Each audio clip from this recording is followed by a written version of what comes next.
The conference room air hung heavy with the scent of fresh coffee and recycled ambition, the kind that clung to every polished surface in our glass tower. I sat at the long oak table, my fingers hovering over the keyboard, heart pounding as the merger details blurred before me. This deal could make or break my career, every clause a tightrope over the void. Then she entered. Jordan Hale, our CEO, her presence slicing through the room like a shadow over still water. Tall, impeccably suited, her dark hair pulled back in a severe twist that only amplified the unreadable intensity in her steel gray eyes. Our gazes locked for a fraction too long, a spark igniting something forbidden amid the spreadsheets. And I knew this wasn't just about numbers anymore. I forced myself back to the screen, drafting revisions under the fluorescent glare. But the weight of her scrutiny pulled at me, unraveling my focus thread by thread. My days blurred into a rhythm of elevators and endless emails, the 42nd floor a gleaming cage where ambition pressed against the windows like fog on glass.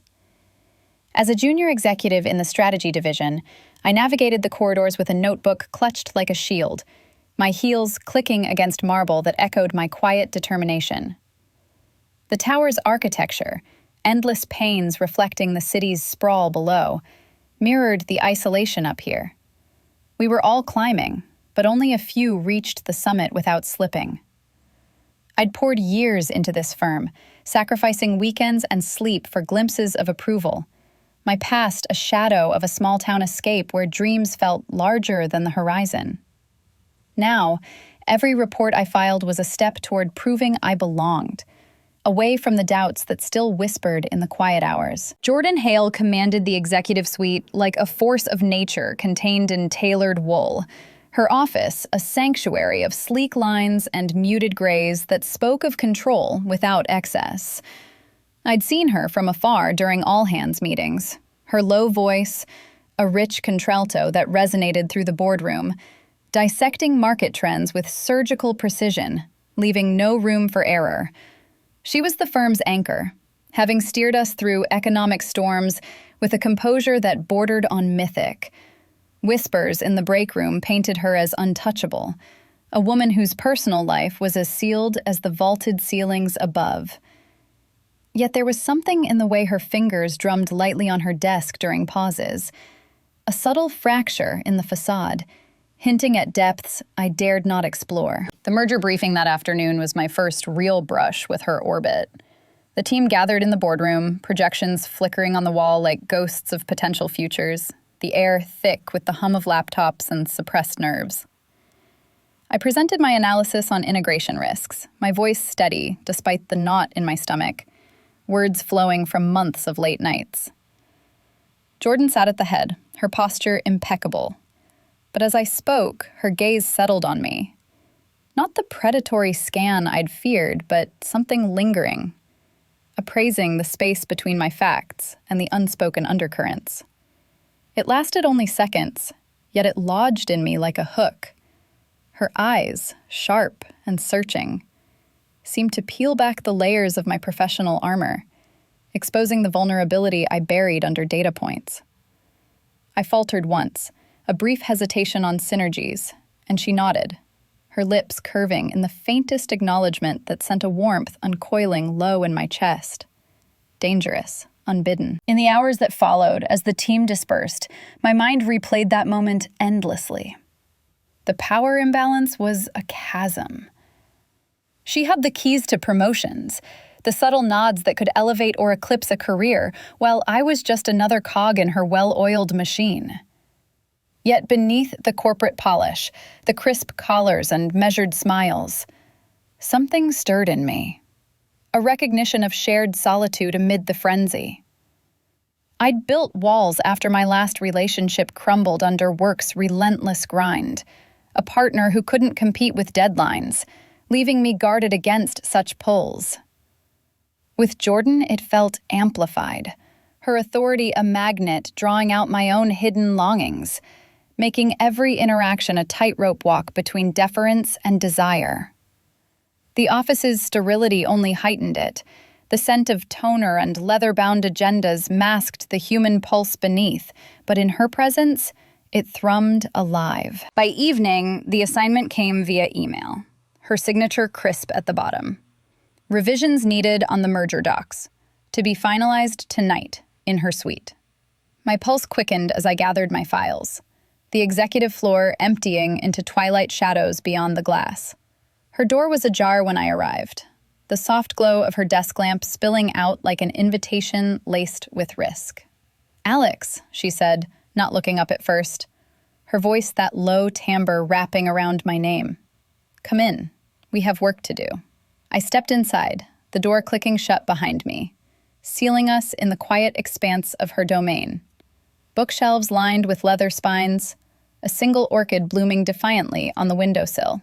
She gestured to the chair opposite, our knees nearly brushing under the desk as I sat, the proximity electric in the hush. We dove into the documents, her pen marking clauses with decisive strokes while I typed adjustments, the clock's tick marking time's inexorable march.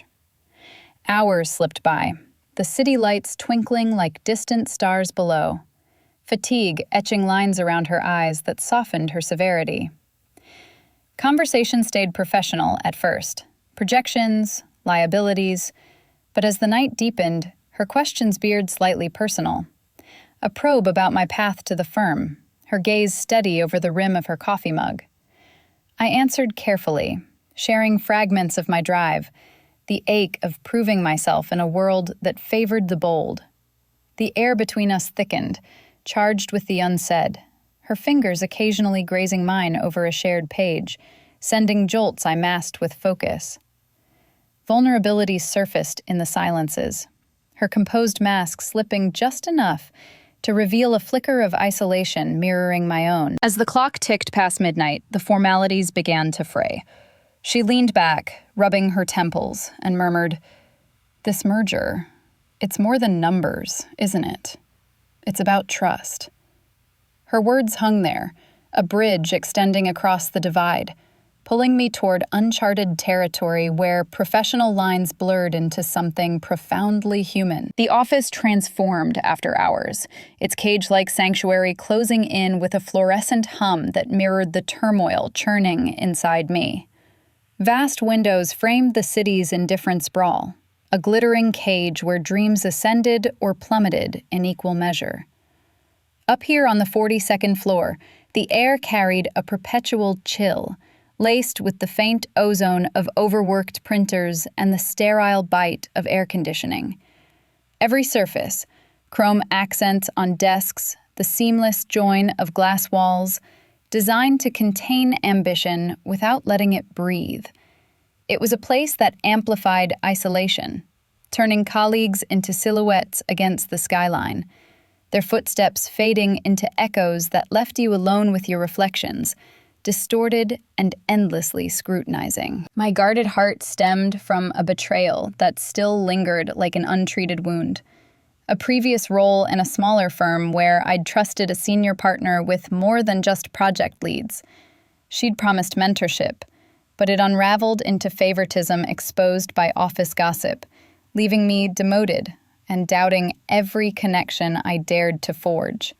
That scar fueled my vigilance in this cutthroat environment, where alliances shifted like market fluctuations, and vulnerability was a liability traded away in performance reviews. I'd armored myself with overtime and precision, but nights like this tested the seams, the merger's pressure cooker forcing proximity I couldn't evade. Jordan's subtle cues betrayed her own isolation, her composed exterior, a fortress of measured gestures and unyielding posture, hiding a quiet longing that surfaced in fleeting, unguarded moments, like the way her gaze drifted to the orchid on her windowsill, its petals drooping slightly under the artificial light. She moved through the firm with an aura of self-sufficiency, delegating with efficiency that bordered on detachment. Yet I'd caught her once in the executive lounge, staring out at the rain-slicked streets with a softness that didn't match her boardroom edge. It was as if the weight of decisions pressed her into solitude, her low contralto voice carrying the faint echo of unspoken yearnings. We paused around 2 a.m. for coffee, the machine in her suite gurgling like a reluctant confession, steam rising in curls that softened the harsh lines of her desk. She poured 2 mugs, black and steaming, handing mine over with a nod that lingered. Our fingers didn't touch, but the space between felt charged, the ceramic warm against my palm. In the dim light, filtering through half-drawn blinds, our voices softened, the merger's jargon giving way to tentative probes. Her asking about my first big break, me admitting the thrill of closing a deal that felt like validation after years of invisibility. Her response was measured, a story of her own early climb, climbing from analyst to CEO through relentless nights. But her eyes held a shadow, a hint of sacrifices that echoed my own guarded past. The conversation cracked open something personal.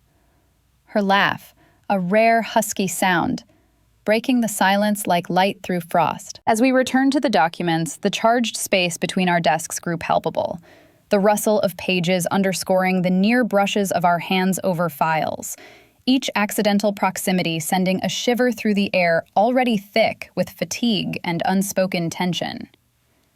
I caught myself tracing the elegant slant of her handwriting on a margin note, the ink's precision mirroring her control. Yet her sleeve rode up once, revealing a faint scar on her wrist, a thin white line that spoke of some long-ago fracture, pulling at my curiosity like a thread unraveling. The merger deadline loomed, an unrelenting horizon pulling us into deeper collaboration, the revisions demanding we linger longer, our worlds intersecting in ways that blurred the lines I'd sworn to maintain. Exhaustion crept in like fog rolling off the river below, settling over the documents strewn across Jordan's desk. We'd been at it for hours, the merger clauses twisting into knots under our scrutiny, the air thick with unspoken words that hung heavier than the recycled oxygen. My eyes burned from the screen's glow, fingers aching as they flew across the keys, but I pushed through, determined to prove my worth in this crucible of her making. She leaned forward occasionally, her breath a soft rhythm in the quiet, pointing out a liability I'd overlooked, her voice that low contralto wrapping around the legal jargon like velvet over steel.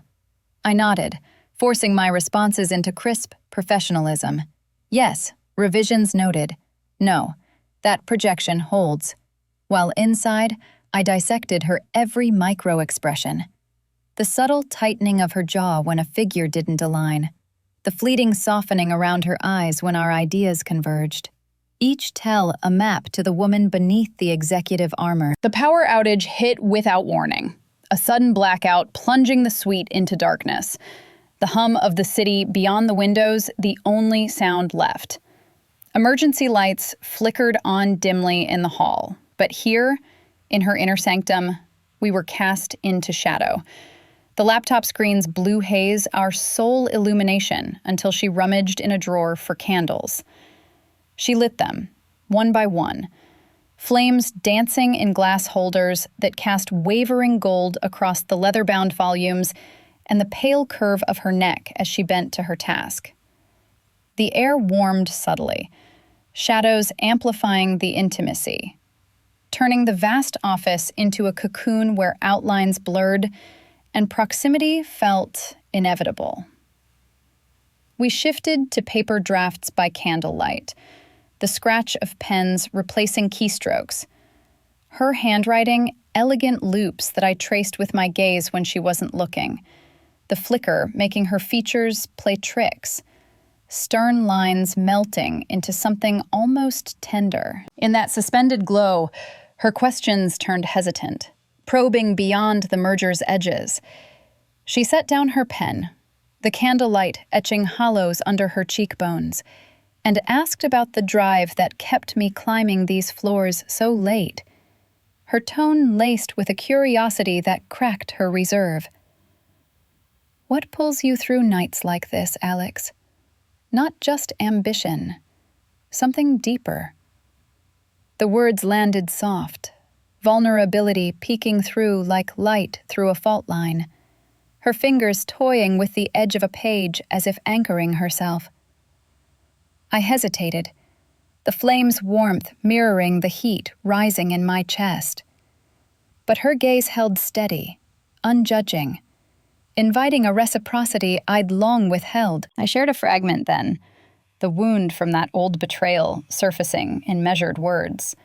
The senior partner who dangled promises of guidance only to wield them as leverage, leaving me adrift in a sea of shattered trust. Every late night since a bid to reclaim control. My voice faltered on the edges, the candle shadows shifting as if echoing the ache. But saying it aloud to her felt like exhaling after holding breath too long. She listened without interruption, her nod slow, deliberate. And when I finished, she murmured her own echo. A early career stumble where a mentor's favor turned to fallout, isolating her in the climb to the top. Her composure a shield forged in those fires. The reciprocity built fragile trust, a bridge of shared scars spanning the desk. Our silences now companionable rather than charged with formality alone. We worked on until the candles guttered low, the merger docs nearing cohesion. But the pull between us lingered, an undercurrent that made every adjustment feel like a step closer. Morning light filtered through the blinds eventually, gray and insistent, bringing an awkward reset.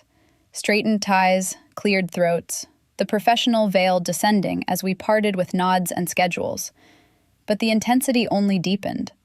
Her parting glance a promise of more nights where boundaries might fray further. Elevator rides became minefields of restrained awareness, the mirrored walls reflecting our reflections side by side as the car descended from the executive floor, her briefcase swinging lightly until it brushed my hip in the confined space. The contact was fleeting, a mere graze of leather against wool, yet it ignited sparks that lingered in my skin long after the doors parted on the lobby level. I'd catch her scent then, a blend of polished leather from her bag and a faint undercurrent of jasmine that must have come from her perfume, subtle and intoxicating, weaving through the sterile air like a secret she carried without intention. It clung to me on the way home, that aroma, turning the subway commute into a reverie, where I'd replay the near touch, questioning if it was accident or the first deliberate breach in our professional distance. Those moments piled up, each one eroding the barriers I'd so carefully erected. In the days following our candlelit session, our paths crossed more frequently, her summoning me for quick clarifications on projections, me lingering in her doorway with updates that could have been emailed. The proximity heightened everything, the way her sleeve might skim my arm as we reviewed a chart side by side in the hallway, or how our shoulders aligned too closely during a team huddle, her warmth a counterpoint to the office's perpetual chill. I found myself attuned to her rhythms, the soft click of her heels preceding her arrival, the measured cadence of her breathing when we stood waiting for the printer's whine to cease. It was as if the building itself conspired, narrowing spaces to force these encounters, amplifying the hum of possibility that thrummed beneath every exchange. One midday, she suggested lunch in the conference room rather than the crowded cafeteria, the door shutting out the distant murmur of keyboards and phones. We unpacked salads from the same vendor, the plastic forks scraping against containers in the quiet. Conversation starting with the merger's regulatory hurdles before veering into hidden dreams. She spoke of her early years post-law school, the grind of clerking in a firm that valued billable hours over life, admitting a buried wish to travel without agendas, to wander markets in distant cities, tasting spices that evoked forgotten freedoms. Her words flowed haltingly at first, guarded by habit, but as she described a imagined sabbatical in Tuscany, her eyes lit with a rare spark, pulling confessions from me in turn, my own stalled aspirations for creative writing, shelved novels gathering dust in desk drawers, pursuits sacrificed to the climb. The shift felt seismic. Deals giving way to these glimpses of uncharted selves. The conference table, a neutral ground where vulnerability could unfurl without immediate consequence. Yet the internal conflict raged. Desire clashing against career fears like waves eroding a cliff. Every stolen glance at the elegant line of her jaw, or the way her fingers absently twisted a pen, risked everything. The promotion I'd eyed, the reputation I'd built on reliability. My walls trembled under her scrutiny, those steel-gray eyes seeming to sense the fracture lines, drawing me toward admissions I couldn't afford. What if exposure turned admiration to scandal? Her authority weaponized against me in ways I couldn't predict. The fear coiled tight, a counterweight to the pull, leaving me adrift in meetings where her voice alone could scatter my focus, turning strategy sessions into exercises in restraint. Then came the revelation in a quiet corridor after a tense client call.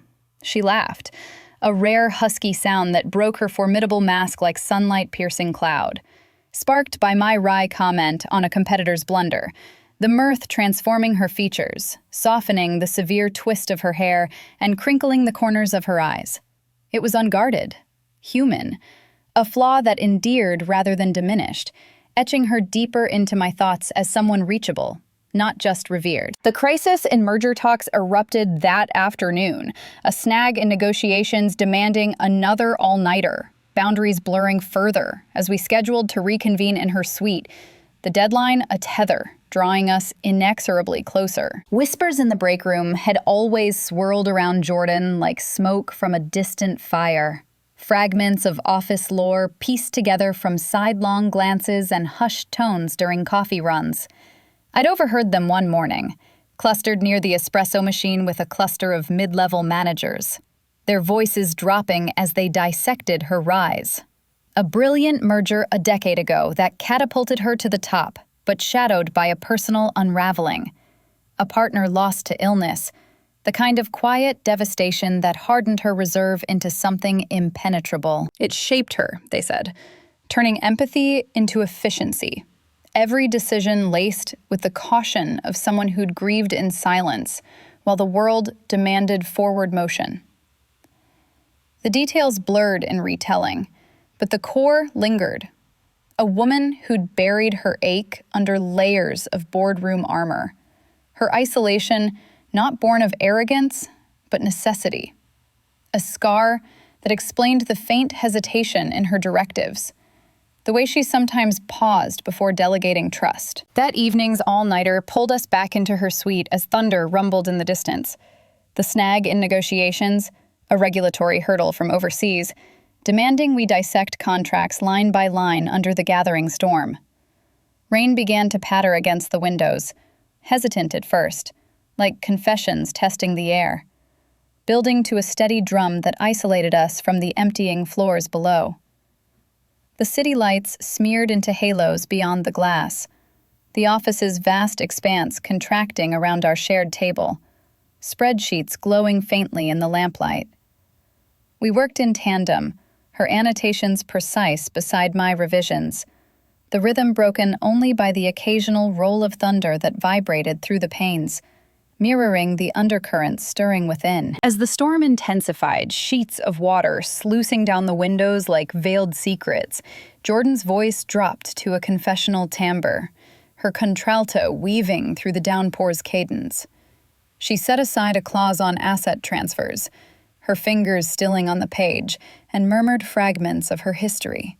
The partner, Elena, a fellow lawyer whose illness had coincided with that pivotal merger, forcing Jordan to compartmentalize grief into late-night filings and solitary hospital vigils. She faded while I built this, she said, the words halting, eyes fixed on the rain's blur as if seeing echoes there, her reserve cracking under the weight of recollection. The vulnerability hung raw, a thread pulled loose, revealing how that loss had sculpted her solitude, turning connections into calculated risks she could no longer afford. I mirrored her then, the storm's fury granting permission to unearth my own ache of abandonment. My voice emerged soft against the rain's patter, recounting the father who'd vanished during my college years, leaving debts and a hollow home that propelled me into this climb. Every promotion a defiance of that void. He left without a word, I admitted, the confession tasting of salt on my tongue, the dim screens casting our shadows intertwined. Her gaze met mine across the documents, steady and shadowed, acknowledgement blooming in the silence where words failed. Physical nearness overtook us as we leaned in to reconcile a disputed figure, our elbows brushing on the desk's edge, fingers grazing in the dim glow of the monitors. Mine tracing a column, hers pointing to an adjustment. The contact electric, lingering a beat too long before we withdrew, the air humming with restraint. The spreadsheets blurred momentarily under that touch, numbers yielding to the pulse beneath, her skin warm against the cool paper. In that turn, mutual recognition settled like the storm's brief lull, our shared loneliness a mirror, reflecting back the isolation we'd both armored against. The silence charged with possibility, heavy as the rain's aftermath, eyes holding truths we'd yet to voice. Yet, as thunder cracked again, professional fallout loomed, the attraction's risk of exposure casting long shadows over a fragile bridge, pulling us toward a precipice where one misstep could unravel everything. The days following the storm carried a new undercurrent, our interactions laced with the residue of those confessions, every handoff a potential spark waiting to ignite. It happened mid-morning in the strategy bullpen, the merger files stacked high between us as I passed her a revised binder. Our fingers met over the cover, an accidental brush that sent a jolt through me, sharp and indelible, lingering like the ghost of her warmth on my skin, long after she'd withdrawn with a murmured thanks. The contact was brief, professional in intent, yet it etched itself into my awareness, a mark that colored the rest of the hour. My pulse unsteady as I returned to my desk, the leather of the binder still echoing that unintended intimacy, turning routine exchanges into minefields of sensation. Inside, an internal storm brewed, relentless in its scrutiny. I analyzed her every glance across the open floor, the way her steel-gray eyes would flick toward me during team updates, holding a beat longer than necessary, or pause on the curve of my hand as I gestured through a point on timelines. Her low contralto, that rich timbre that had once commanded boardrooms without effort, now carried pauses, subtle hesitations before a directive, as if weighing the words for hidden meanings only we might decipher. Each one pulled at me, unraveling the threads of composure I'd woven so tightly. Was it reciprocity from our shared vulnerabilities, or something deeper? A mutual unraveling I dared not name.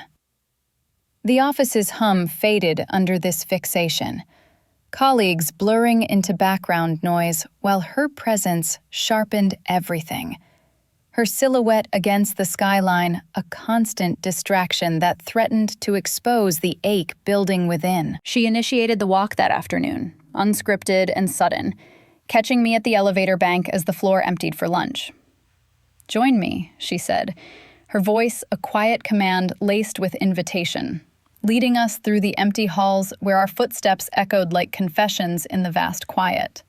The corridors stretched long and shadowed, fluorescent strips buzzing overhead, but in her company they transformed, vulnerability trailing in our wake, her pace measured, shoulders less rigid as we turned corners without destination. She spoke of the firm's history, anecdotes from her early days that skirted personal edges, her contralto softening to reveal the woman who'd once dreamed beyond ledgers. I matched her stride, sharing fragments of my own aspirations stifled by corporate climb.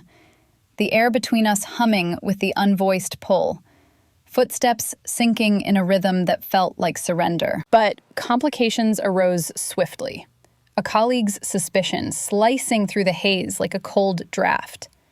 Mark from legal cornered me by the copier that evening, his eyes narrowed over a stack of drafts, voice low with feigned concern. "You've been spending a lot of time with Jordan lately. Anything I should know for the merger audit?" The implication hung sharp, forcing guarded interactions thereafter. Our glances averted in meetings, handoffs executed with deliberate distance. The stakes heightening as whispers threatened to amplify our proximity into scandal. The fear coiled tighter, her authority a double-edged blade that could shield or sever. Every stolen moment now shadowed by the risk of exposure, turning desire into a precarious dance. In the quiet of her suite later that week, as we pored over final projections, the emotional beat crested. She set down her pen, the pause in her contralto profound, and admitted, "This pull between us, it's undeniable, isn't it? Halting, yet it draws me in." Her words emerged halting, eyes meeting mine with raw intensity, the admission a bridge over the chasm, profound in its simplicity, acknowledging the mutual gravity we'd both felt building.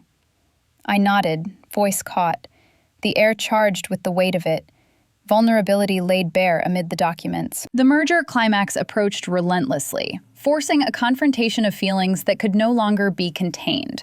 The deadline a catalyst, hurtling us toward inevitable reckoning. The board meeting convened under a pall of urgency, the executive suite's vast table ringed by stern faces as projections of the merger's final hurdles flickered like faltering heartbeats on the screen. Jordan stood at the forefront, her contralto steady as she outlined the strategy, aggressive integration to outpace competitors, her words a scaffold holding the deal aloft amid regulatory snarls from the EU. I sat midway down, notebook open, but as she fielded questions on compliance risks, my analysis surged forward unbidden. The data I'd crunched through sleepless nights revealed a flaw in her timeline. Potential antitrust flags that could derail us if not addressed with concessions. "We can't push this hard," I interjected, voice cutting through the murmur, my gaze locking on hers across the polished wood. The projections overlook cascading liabilities. Yielding on the IP clause now prevents a full unwind later. Tension rippled, board members shifting, her eyes narrowing not in anger but calculation, the clash exposing the fragility of our united front. Her strategy, born of her unyielding drive, clashed against my caution, rooted in the scars of overlooked warnings from my past, turning the room's air thick with unspoken stakes. She conceded the point with a measured nod, but the unraveling lingered, the meeting adjourning in clipped efficiency, leaving the merger teetering on revisions that demanded immediate isolation. Backstage, in the anteroom off her private office, a narrow space lined with muted abstracts and the faint scent of aged oak, we collided in the aftermath. Her door slammed shut behind us, sealing the echo of boardroom discord, and voices rose like steam from a kettle pushed too far. "You undermined me out there," she said, her contralto sharpening to a blade, pacing the confines as thunder from last night's remnants rumbled outside, her severe twist loosening strands that framed her flushed face. I fired back, the words tumbling raw. It wasn't undermining, it was saving us from collapse, from the kind of blind charge that cost me everything before. The argument escalated, accusations layering like storm clouds, her isolation breeding overreach, my caution a veil for fear, until exhaustion fractured the fury, her shoulders slumping against the wall, my breath ragged in the charged hush. Raw honesty softened the edges then, her gaze dropping to the carpet's weave before lifting to mine, vulnerability etching lines around those steel-gray eyes. "I can't afford another fracture," she whispered, the admission pulling the air taut, her hand extending not in command but plea, fingers trembling slightly in the dim recess light. I crossed the space, our hands clasping in urgency, palms pressing with a desperation that dissolved the divide. Her skin cool yet yielding, mine warm with resolve. The contact a conduit for the longing we'd circled for weeks. The office's sterility faded, replaced by the pulse hammering between us, her thumb tracing my knuckles in silent apology, mine squeezing back with the weight of unspoken vows. In that clasp, revelations spilled forth. She confessed the deeper fear gnawing at her core, the echo of Elena's fading, how grief had hollowed her capacity for risk, turning every bond into a potential echo of loss, her CEO's armor a cage against repeating that devastation. "I've built walls to survive," she said, voice breaking on the edge, eyes searching mine for understanding. My resolve surged then, bridging the gap with words forged in my own abandonment's fire. "We don't have to repeat the past. We can redefine it, together, without the shadows dictating." The honesty bound us tighter, her grip intensifying as if anchoring to my certainty, the power's imbalance yielding to mutual need. Turning intensity crested in desperation's wake, our clasped hands drawing bodies closer until lips met. A kiss, born of pent-up release, tasting of risk's sharp tang and the sweet undercurrent of jasmine lingering on her breath.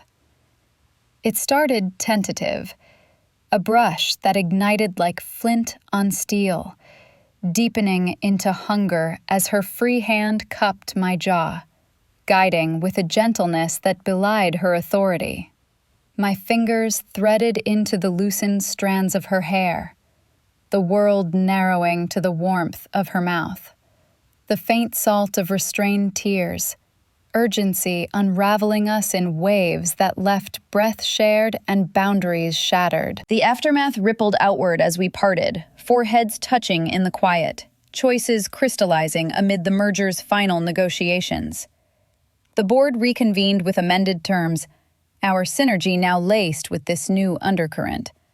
The deal sealing not just corporate fates, but personal horizons unfolding. In the quiet aftermath of that kiss, the anteroom's confined air shifted. No longer a pressure cooker, but a sanctuary where the merger's echoes faded into the background hum of the settling storm outside. We lingered there, breaths sinking in the dim light filtering through half-closed blinds. Her forehead still pressed to mine, the faint tremor in her clasp easing into steady warmth that grounded us both. The office, once a cage of fluorescent severity and echoing footsteps, transformed around us, its glass walls now framing not isolation but possibility.